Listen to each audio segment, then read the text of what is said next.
अस्सलाम वालेकुम, आप देख रहे हैं साइबान न्यूज़ HD और मैं हूं नाइला भट्टी। शामिल करते हैं आज की अहम तरीन खबर।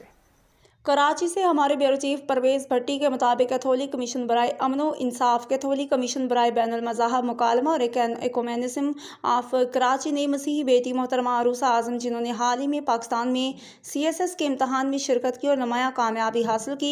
ये इम्तहान फेडरल पब्लिक सर्विस कमीशन की जानिब से सिविल सर्विसेज की जानिब से लिया जाता है।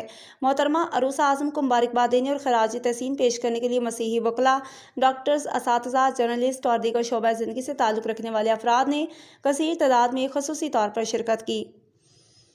फेडरल पब्लिक सर्विस कमीशन की जानिब से ये सिविल सर्विसेज में भर्ती के लिए इंतहाई मुसाबकती इम्तहान है। ये बावकार सरकारी ओहदों के लिए गेटवे के तौर पर काम करता है। इंतखाब की सख्त अमल के साथ दानिशवराना सलाहियतों, कायदाना खूबियों और मौजू के इल्म का अंदाज़ा लगाने के लिए इस इम्तहान को डिज़ाइन किया जाता है।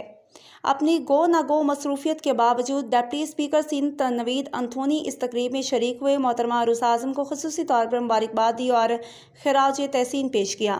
तकरीब में कारितास पाकिस्तान कराची के एग्जीक्यूटिव सेक्रेटरी और Voice of Pakistan Journalist Union Sindh के deputy general secretary Mansha Noor, Voice of Pakistan Journalist Union Sindh के सदर और Human Rights Commission of Pakistan के executive member Parvez Bhatti, Urban Resources Centre के डिप्टी डायरेक्टर सलाहिद फारूक और डॉक्टर असगर दश्ती ने सामीन से अपने ख्यालात का इजहार करते हुए नौजवानों को उनके मुस्तकबिल के इक़दामात और कैरियर काउंसलिंग के हवाले से रहनुमाई की।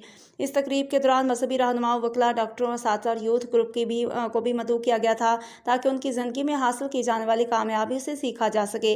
ये ना सिर्फ दूसरों के लिए हौसला अफजाई का बाइस हो बल्कि नौजवानों के लिए एक मशाल राह भी हो। अब तक के लिए इतना ही। मज़ीद खबरों और अपडेट्स के लिए देखते रहें साइबान न्यूज़ HD।